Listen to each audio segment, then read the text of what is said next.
Welcome back to another episode of Obsessed with Death. Thank you so much for joining me. If you wouldn't mind, please tell everybody who you are and what it is you do.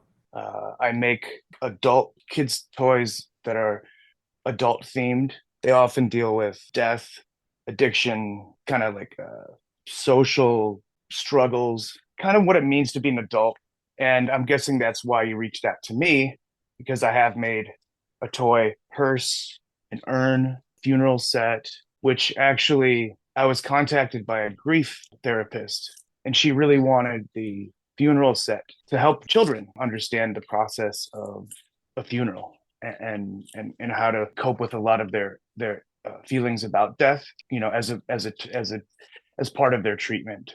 That's so Hmm. interesting. It's such a great idea. I mean, yes, you do create these pieces of art that are basically nostalgic children's toys, but Hmm. the focus is not everything, but a lot of it is focused around death. Like you were sort of naming a few. There's Hmm. an electric chair. There's a Yeah, yeah, hearse, a yeah. grave digging tools. I saw multiple coffins, and yes, that is 100% what made me reach out to you. It seemed like we were definitely on the same page when it came to being comfortable with the idea of death and at least talking about it and expressing ourselves through some sort of art form that is death related. And I was excited that you were interested to talk. It's such an interesting way of going about talking about death. Hmm. And the first question that I'd like to ask every person on the podcast is what your relationship with death is like. Do you think about it a lot? Is it something you're worried about? Hmm. Is it something you think about every day? What do you consider your relationship with death like right now? I forget exactly how old I was, maybe 8 or 10. A relative passed away. I think it was my mother's uncle. And I remember this curiosity about, oh, what happens when you die? And then thinking that it was like forever. And this like inability to comprehend that kind of started this like echo chamber, existential echo chamber in my mind that just it's like, oh my god, for this is it forever, forever, forever, and Yeah. and and and I have ADHD, so I usually just live either in the moment or in a million years from now. It's there's not like, where do I see myself in 5 years? It's just like this or after death. Yeah. And so that was like the first moment where I had this kind of an existential like panic attack. And then I was kind of anxious my whole life. And those were pretty consistent. It's not like I have a fear of like, oh my God, what if this thing hits me? Or what if I get in an accident because I'm doing this? Or what if the plane crashes? I don't really worry about that. It's just the internal existential dread that at one point it was every day, and it would be so bad that I'd have to like get on my knees or like just sit somewhere and just let that fucking thing pass. One time I was having that, and I think I saw kids that were playing in one of those little red and yellow little Tykes cars, and I just kind of thought, oh, that'd be fun if it was a hearse.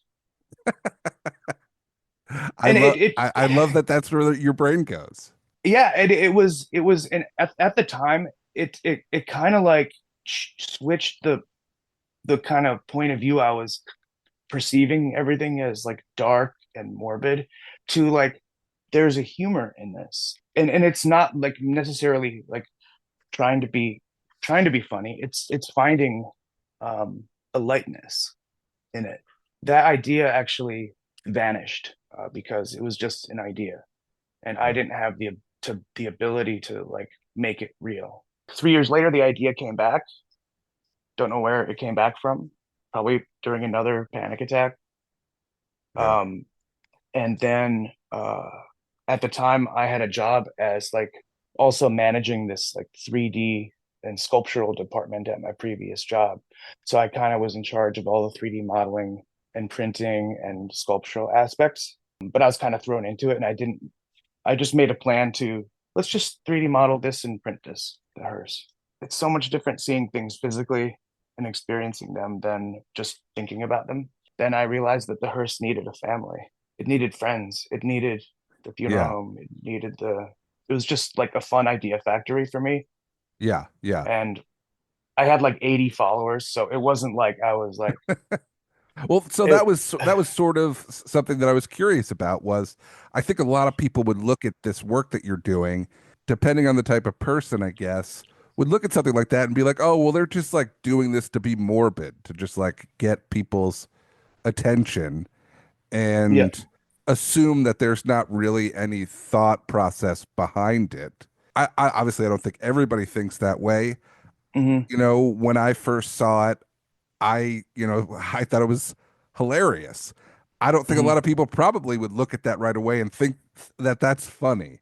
You know, you're definitely going to get a lot of different reactions, I think, from the type of Hmm. art that you're creating, which I think is a big part. I'm not like Yeah. a creative in that way, but I would assume that that is a big part. You obviously want to Hmm. get lots of different reactions to the artwork that you're creating. So you're saying basically there was a moment you're in this state of panic, you see this children's toy, and it sort of sparks this idea of, oh, it would be interesting to create, you know, the toy company is Little Tykes, right? Like that. That's like that It's, nostalgia.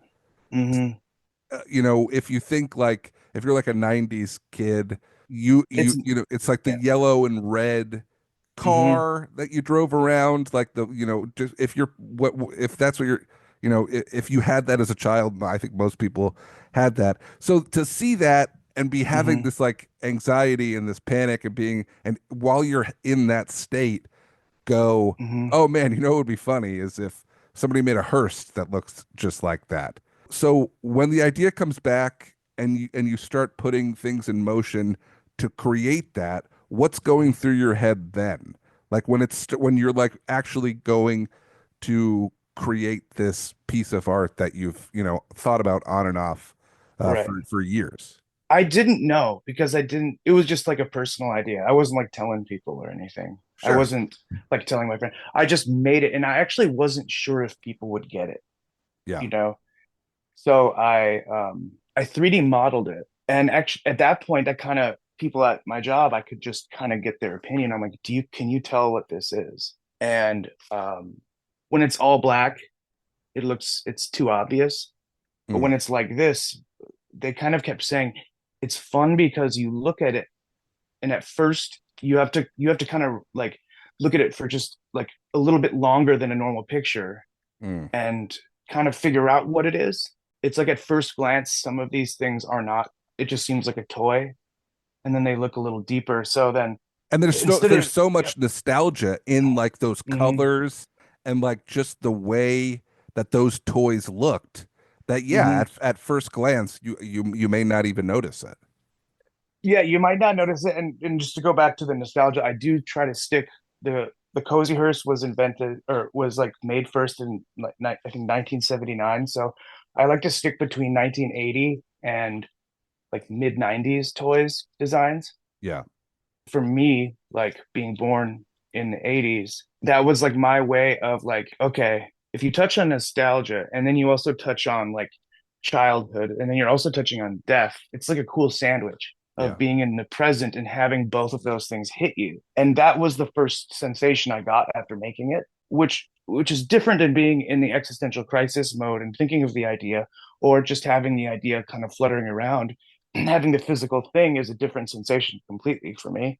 And then just the kind of the theme, oh, this is a kid's toy with this adult issue. And it that kind of opened up a world to ask what are other issues, capital punishment, you know, like the electric people are Yeah, fucking weird. addiction. Yeah. Addiction, people are weird when they're adults. We just like we're Yeah. all when we're young, it's like, oh my gosh, there's everything, and there's such we're such Well, pure. things just get so complicated. Things get so complicated, and it's just a bitch. Yeah, we've talked about it on the podcast before where, you know, there was this thing that was kind of going around on the internet for a long time where people were like, why aren't we learning certain things in school, like how to pay your taxes, or how to Exactly. manage money, or buy a home, or all these things that are just left out of school, and death is one of them, right? Where it's Hmm. like, why aren't we talking? We there's sex ed. That's obviously very important. Being educated and being responsible when you're 16 years old and deciding to have sex. It's like, how is that not on the same level as, oh, by the way, you're going to lose these people that you love in your life. Like, you're going to die one day. Like, all of these things Yeah. are going to happen. So it is pretty wild that we don't really go there. And I've had conversations with hospice nurses and doctors who work in emergency rooms, and even them, Uh-huh.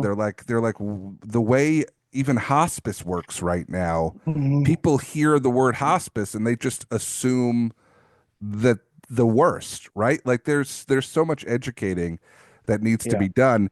And that's why I thought it was so interesting in the beginning when you briefly mentioned that there was somebody that saw like these children's version. It was an urn that you created, right? That somebody reached Yeah. out and was like, the fact that you created a children's urn and somebody saw that and was like, man, this would be a perfect way Oh, to I to have to, I have to interrupt you. I have to yeah, yeah, interrupt yeah, you. yeah. What you were referring to was the funeral home set, but yeah, yeah.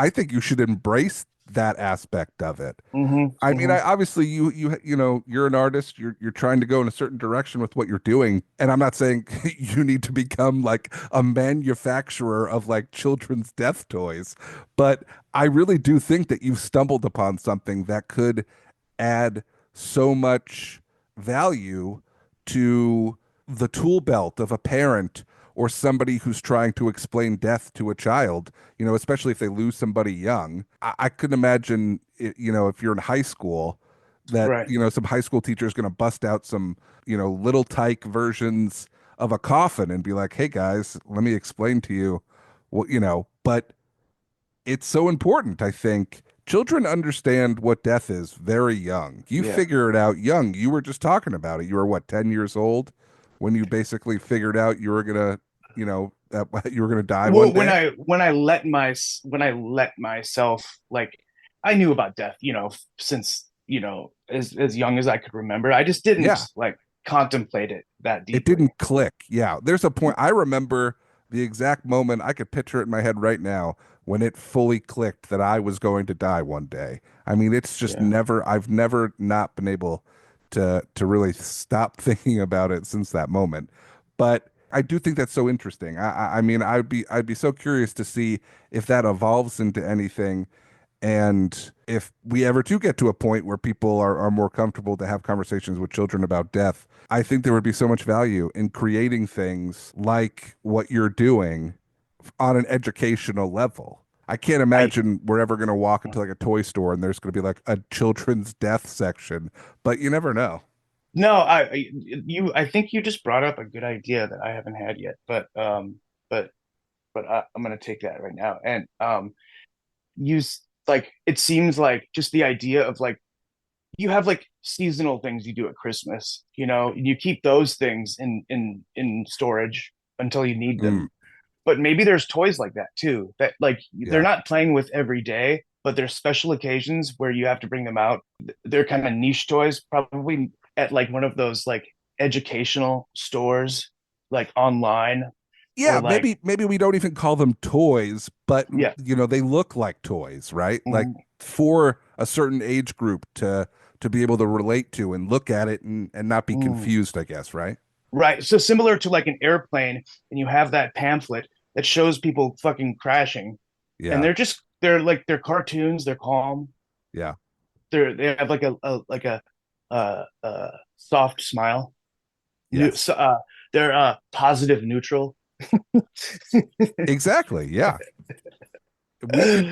We could, if we could create positive neutral, what seem like toys for Yeah. children to understand death, like an urn.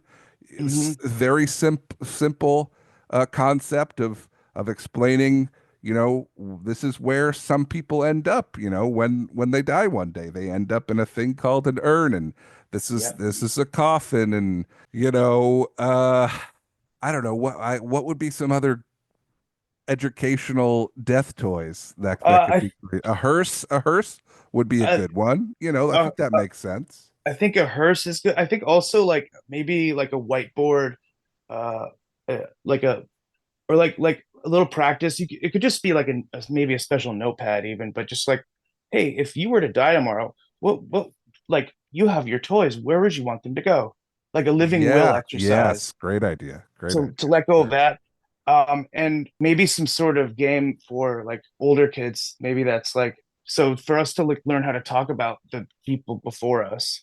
How much do I know about my great grandma? Nothing. We didn't have any games around the table that got to talk about that. It was like we had to do it on our own accord and like ask, hey, what was this person like? And then they didn't do it to their grandmother, so they don't need to know. And it's lost. So maybe a game like that, like Yeah. I mean, you could go a lot of different directions with this whole sort of nostalgia toy creation that you're doing. There's definitely, I think, a few different angles.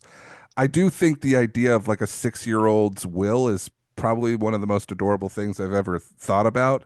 Like a 6-year-old just like listing like its most prized possessions, which are just like, I don't know, their Nintendo and like, their favorite stuffed animal. I do. Rob, I think you just created the next post. I would Like, are you please do thinking of that. it? Are you thinking of it like handwritten by the kid? Like, Yeah, of yeah, course. Yeah, it's like written in crayon, and it's just a list of like adorable child possessions. And then, yeah. they just like there's like a little, signature at the bottom. I mean, I love that. Oh my God. I should actually just make like a form like that and send it to my nephew, who's like Yeah. he learned how to write, so actually have it really made Like with by a a child, kid. yeah, by an actual child's like get like an actual child's handwriting. I love that. Yeah, yeah. And I'm Andy. I'm like, hey, if Andy dies, what do you like most about Uncle Andy? Yeah, what do you yeah, what are you gonna miss about Andy? What would you or Or what would you leave him? I mean, please do that. but then to go to him, it would be like, what do you love them or what do you have that if you have a lot of things, Yeah, yeah. that are yours, your toys, which ones, where do you want that to go as a list of questions? And I think that you don't even really necessarily need to mention death in it, maybe. I think you could go both ways, right? You could if you wanted to get what you're looking for and not bring up death, you definitely could, right? You could just be like, Mhm. "Hey, if you were going to leave me any of your possessions, what would they be? Write Mhm. them down." You don't have to necessarily be like, "Hey, if you died Yeah. tomorrow, what of your stuff Right. could I get?" Yeah, yeah. It's like you could Yeah. start them young and not mention it at all, and then as they get older, offer the same form, but Yeah. it kind of gets to the point a bit closer. It's not like more like a soft pillow than Yeah. a hammer. Yeah. I think there's certain aspects about death that are definitely obviously worth talking to about children. And that is really, hey, this is what happened to grandma. This is where she went. This is where we go now to basically say goodbye and blah, blah, blah. But you don't necessarily Mhm. have to be like, by the way, you're also going to die one day. And all your stuff's going to either end up in a dumpster or, yeah, I think that Yeah, there's definitely different ways of approaching it, but in the sense of like what you're creating, like a children's version of a will, I think is very funny, a and living, yeah. Uh, and a cool approach to what you're what doing. you added though was the fact that it was like crayon, like you get to see the innocence in Yeah, just in the handwriting, yeah, and that adds a completely different dimension once the sure. actual human is involved. Like a lot of my stuff is just renderings, and there's been a few occasions where I've gotten the human or a kid in it. Their renderings or their sculptures. It's about half and half. Yeah, well, Um, the electric chair that you did involved a child, yeah, right? Like it was like in like a jumpsuit. my friend Sam, his kid. it's so Back great to you have people in your life that are, um understanding of this. I don't think everybody would be that comfortable with that situation, right? Like even just on an emotional level of like, I don't want to picture my kid being put in an electrical chair. It's not um like a Gerber baby, like baby food, like an no, adorable children's commercial. this if I were to be back in St. Cloud, Minnesota, how many people like would Probably not be into it. because it's a tight knit community. Yeah, My buddy Sam, him and his wife, they get my stuff, sure. and Yeah, I think it's everywhere, but yeah, you could probably draw some pretty decent comparison or comparisons between people in Minnesota and Brooklyn, and then plenty of things that, they necessarily well, wouldn't agree when with. when the people in Minnesota are out in Brooklyn, they'll do whatever Brooklyn does. Like Oh, it's that's it's not interesting. it's not like it's the people, it's just the place. The Like atmosphere, yeah, where they are. Minnesota, it's like you got to drive somewhere to get anywhere. You can't just walk to the bar and walk to another bar and Yeah, just meet random people and do that. The best way to like uh, perceive things is just like informed and like in a healthy way. yeah. Yeah, I mean, just talking about it, right? Like Hmm. just trying to find. I felt like I was struggling to find the right people to talk to about death with. I was like putting too much pressure on my friends or my family to talk about death when they clearly didn't want to talk about it. And that's of course totally fine. Hmm. I think there should be a healthy conversation with around death with everybody, but it doesn't need to Yeah, be on like my schedule and like my yeah, level of constant talking about it. And that's yeah. sort of where all of this morphed from, right? Was like me just trying to find, well, maybe I could find other people who are at least going to be comfortable enough or willing to talk about it for an hour. Right. And that's really what helped a ton. I mean, Yeah. I was talking to my dad a couple of days ago, and he was asking about the podcast and just sort of trying to understand it a little bit more. Really the main thing that I sort of was trying to explain to him was, I have more fear and anxiety about death when I'm not talking about it. Like when I am Yeah. talking about it, I feel so much better that all of that anxiety goes away. And I feel like that's true with like a lot of anxiety in general. Even if you're having a panic attack or you're nervous about something that's coming up in life or whatever, just talking about it, as simple as it is, it does help. It really does. Hmm. Obviously it's not going to fix everything, but at least for me, I really have, been really so lucky that I've found this outlet where I could just email strangers and be Hmm. like, "Hey, do you want to talk about death for an hour with a person you've never met before?" And I'm going to record it, and then we're going to put it on the internet for anybody to listen to. That must be amazing. That must be amazing for you because also, I mean, I think the last episode I listened to was Doug Stanhope, Yeah, who I adore, he's the and best. I like his whole the way he approaches like things without holding back ever. Yeah. Just he's always been he gives that aura of just being himself, and he's like if you don't like it, fuck you, kind of a thing. Yeah, he's one Uh, of those people who doesn't change for anybody. If he met no. the president of the United States or if he did a podcast with a weirdo like me, he's the same Mhm. exact person. And that's, yeah, it's one of the things I love about him for sure. And hearing your during your conversation, hearing the way that you went through these thoughts of death in relationship like with him was it brings to attention that I'm sure every single person you talk to is like they're shining the light on the same big elephant that we're all talking about or Yeah. not talking about Yeah. or not thinking about. It's the end all for everyone, Yeah. and it's death is smiling on us, and the only thing we can do back is smile. There are times where I'll do this podcast and I'll have such a great conversation with a total stranger for an hour that I will have Mm, to physically leave my house. I'll have to like go mm, outside. I'll have to go for a walk because I just like woo. it's like so overwhelmingly incredible that I have to like I have this energy that I have to like use. It's crazy. When did you start this? So the idea came and the initial episode was recorded in 2019 and 2020 kind of slowly creeped up and things got weird and there was, I'm sure you heard, a global Yeah. pandemic occurred. Oh yeah. So it felt a little weird to do a podcast about death when there was just so much of it happening. So I sort of paused for a little bit, and I think it was like late or early 2021. I started back up, and I haven't stopped. I've been putting out episodes consistently every other week since 2021. It's wonderful. I mean, that's like, it sounds like it's your calling though, too. Like, because not there, I mean, how many people, like, if I bring out the toys and you're advocating this, there's a good little stretch there for people to access.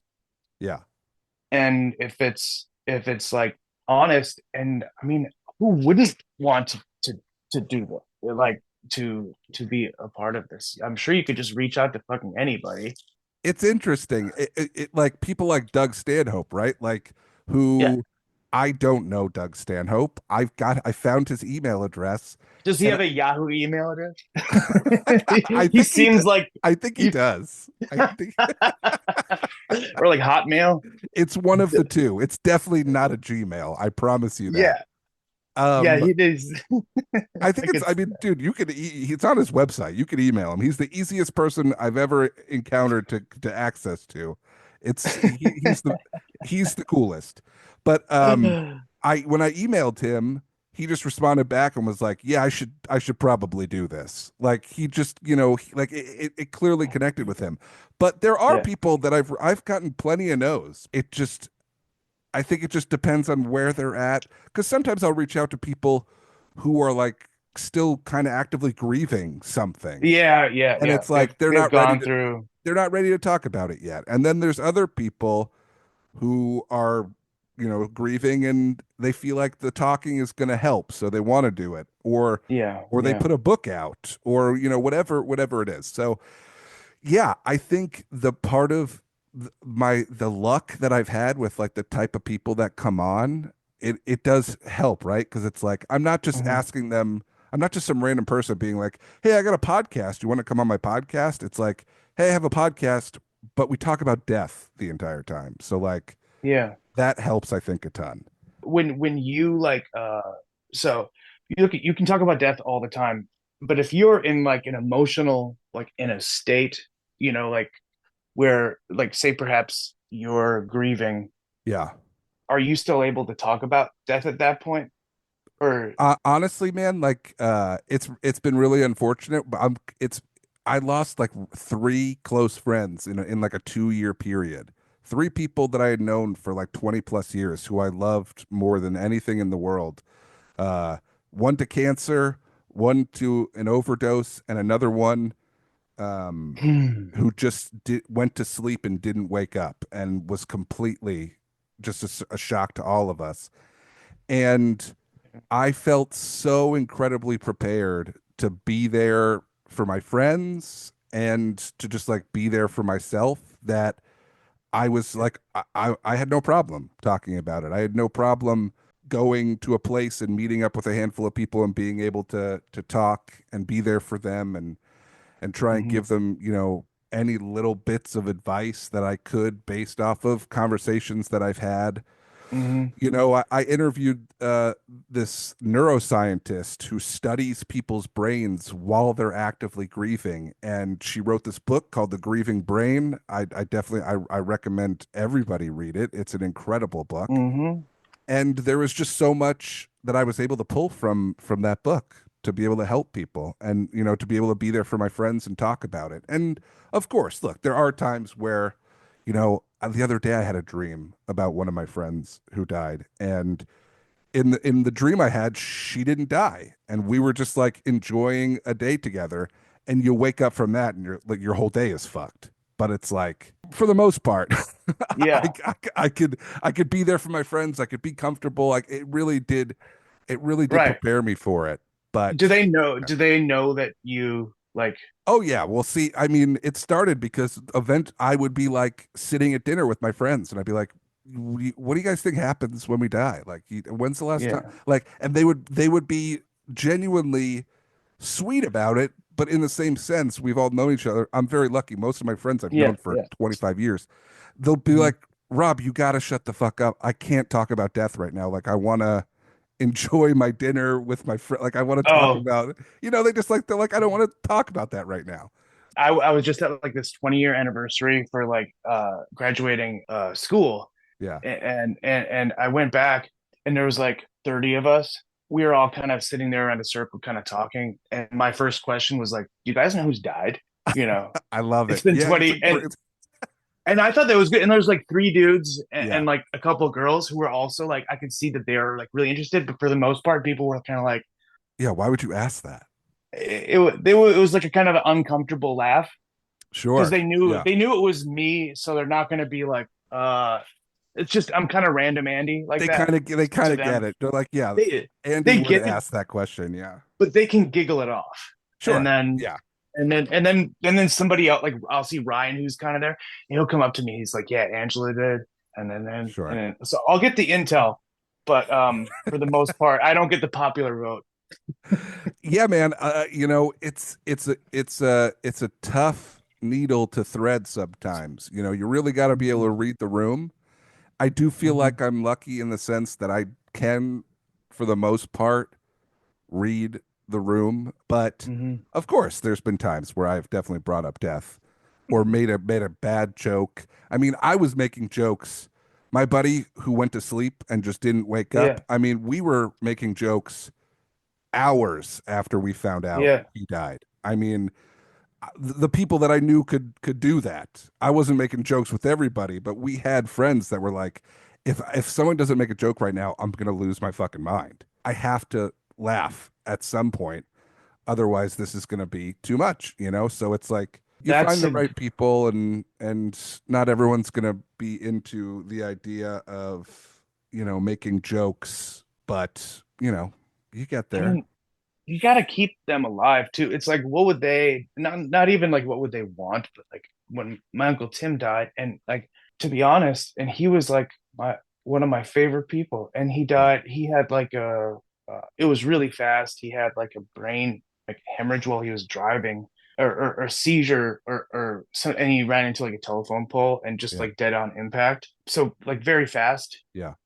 and he was like maybe 65, but in good health. But like I never really went through a grieving process. I've only gone through a process of like, how do we keep hit, like he had these most energetic mannerisms in certain ways, like, and positivity in certain ways that I'm like, if I'm not representative of that, Yeah. he doesn't if me crying over him, like I'd cry over my mother, okay, Sure. or my father, but less for my father than my mother, because my father would I I'm kind of following, how they grieve too. Yeah. Yeah. How they grieve. My father, he's more of a facilitator when this shit happens. He's the one that will set up, okay, here's the funeral, let's Yeah. make this shit smooth, right? Yeah.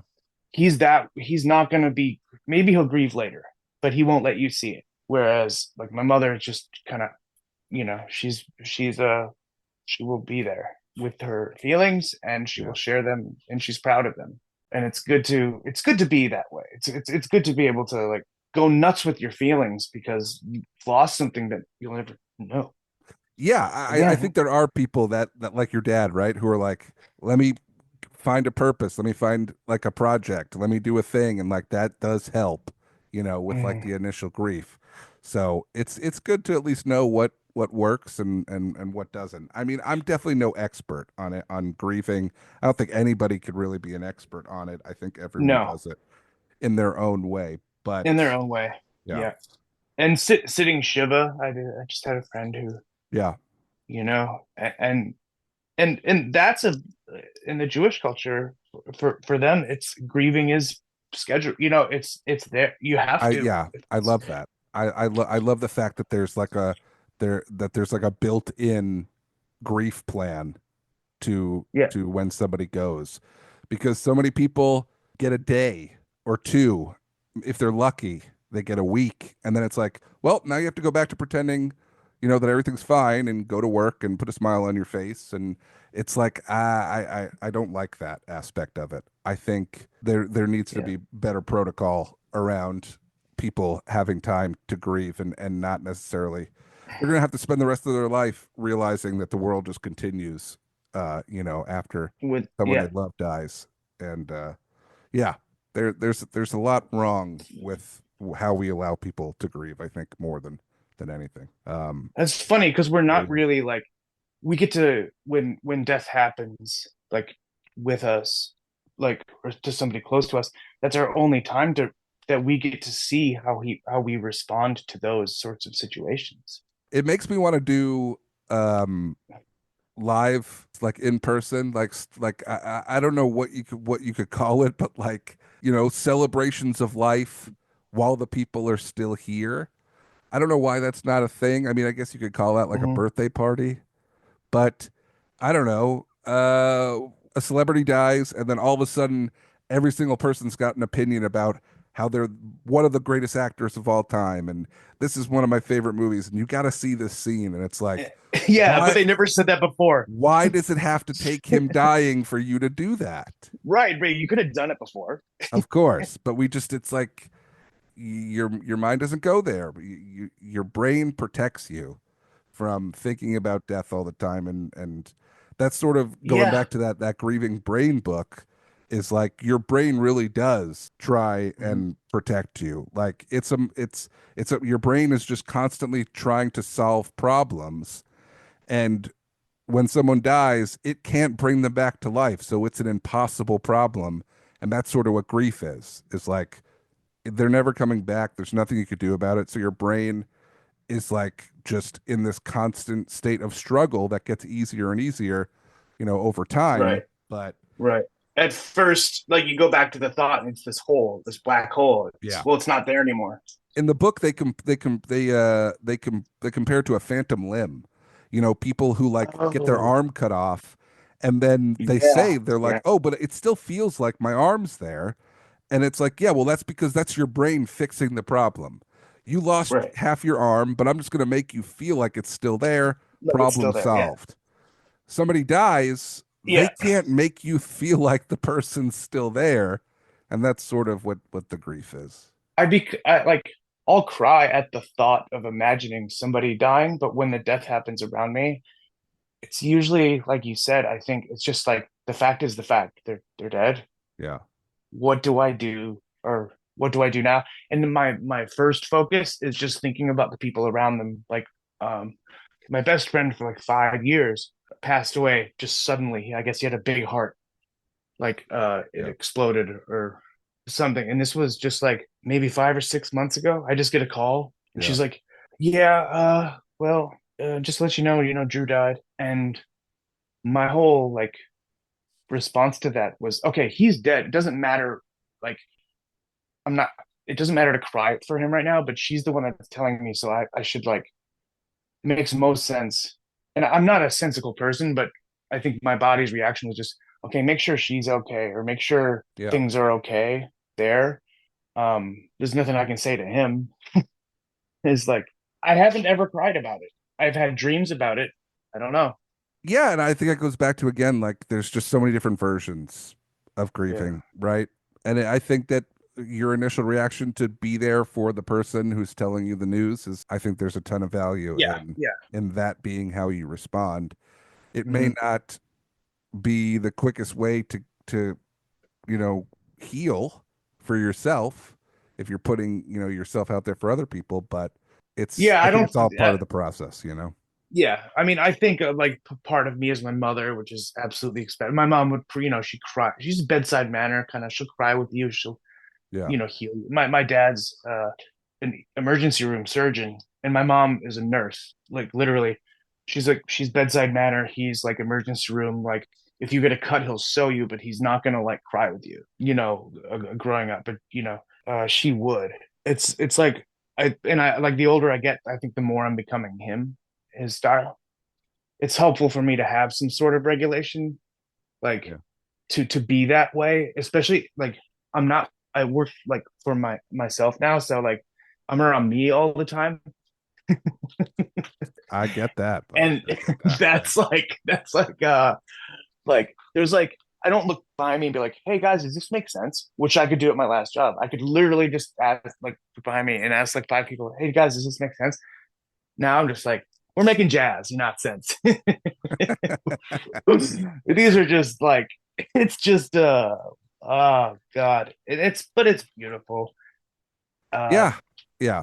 It's it's do you have it's a any kids? it's a complicated thing. I don't know. No, I don't have any kids. Because I think if we had kids, we probably wouldn't think about this at all. Well, it's interesting. I've interviewed a lot of people about kids. I have an interview with somebody tomorrow, who has children, and that's sort of But they'd be thinking about one their of the kids' things. death. Every parent that I've interviewed always said as soon as they had a kid, their whole perspective on death changed. It, Yeah. the focus immediately went to them, to their Yeah. children, and not so much away from them. So, but I think that makes sense in general, right? Totally. Like you're like unless you're just a total piece of shit, like Hmm. you can't you're no longer just responsible for yourself now. You're Yeah. responsible for somebody else Responsible for as kids. well. There is one thing that I wanted to ask you. We're wrapping up here. I was just sort of curious, and again, we don't have to get into a whole thing, but the type of work that you're doing, I think it's definitely going to create emotion with what people see. I think some people might get angry almost to see Hmm. something like that you've created. I can't imagine that's a big part of it. I can't imagine. I mean, maybe you are. I can't imagine you're getting like a ton of hate mail for like the art No. that you're creating. But I think my initial thought process when I was looking at the art that you've created was what you want people to feel. Specifically, Hmm. if this is if and I'm obviously curious what your thought process is on what you want people to feel when you see your work or whatever. But I felt like there were two different directions that I would assume most people would go, and they would be either discomfort or connection. Hmm. Do you feel like there's a certain way you want people to feel specifically more? Would you rather people be uncomfortable, or would you want them to find some connection in the Yeah. work they're doing? Connection. Yeah, definitely. It's like that. I think that like I'm not trying to shock. Like there are some that have like the guillotine is like maybe a shock example, but it's also like we actually did this to people, you know? Yeah, yeah, yes. We Such an actually. important part of all of this, right? Yeah. Mhm. I mean, we did And do then we executed a guy by firing squad in America a week ago. it's a joke. It's a fucking joke. Yeah. And I don't like do it to be funny. Yeah. I'm not doing it to be funny. And but luckily the people that do that, the crowd that comments on my stuff, they usually put those people to shame quite quickly. And be like, if you don't know that, if you Yeah. don't know what you're talking about, don't talk about it. Or Yeah. if you don't know what you're looking at, just and most of the people are like I don't like religious people who it's just It's almost it's just it's not for them. This no. this is not for them. And that's why I don't watch their page, but I'm not commenting. You're not going around on I'm not Christian going on Christian TikTok pages. and leaving comments on Oh other my videos, God, Rob, I'm gonna do this. Start doing that now. Like I'm gonna waste my time right? being like, oh, this is Just bullshit. hey guys, if you like this, you're gonna love my art. Check out my Instagram, check out my TikTok. Oh, oh, just drop it. Just drop it. Go to all these places and drop it. Oh God. It's always so great just to do these in general, but it's always so great when, it's not that often that I sit down and talk to anybody for an hour straight, let alone somebody I'm meeting for the Mhm. first time, and Yeah. it's on a very specific thing. So it's just like this is the best. This is why I do it. It was so great talking to you, and yeah, I mean, if you want to The plug anything, if you want to tell people where to go to find stuff, you feel free to do that. But yeah, I can't wait to have you back on again, buddy. feelings mutual. Just give me I'm here. I'd Yeah. be happy to. It's always, going into something, you're like, oh fuck, I gotta join this goddamn fucking Zoom call. Yeah. With Yeah. this guy I don't know, Yeah. in this world where I'm like, okay, oh, I should be doing this or this or this, and then it's just like it just turns into like, oh, that makes sense. It's a beautiful conversation to have outside of my pre-planned bullshit. Happy to come back anytime. I'm glad you enjoyed it, man. Yeah, And that makes me feel thank good. you. I think that it's really important what you're doing to kind of, I don't know, normalize this thought we all have.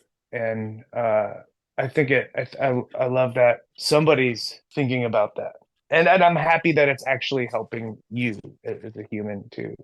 Yeah, thank you. Yeah, I can never sit here and be like, I started this podcast so that I could help people and make the world a better. I literally did it because it was for me. I needed to talk about it. This was such a selfish thing that has turned into so much more, Mhm. and I can't believe I get to meet the people and talk to the people that I get to talk to, and people just like yourself. So I'm very excited to have you back on. I'm so excited to continue and follow, the work that you're doing. And Oh, and if you guys go on Shampoooty.com, Shampoooty with three O's, yeah, TY. Then if you enter the code death, you will get 15% off. I love it, buddy. I mean, look, So just if you say it, just mention that in the comments. yeah, Sounds thank you good. so much. Thank you so Yeah. much for doing this, man. Really appreciate Thanks, it. Rob. All right, Yeah, buddy. take care.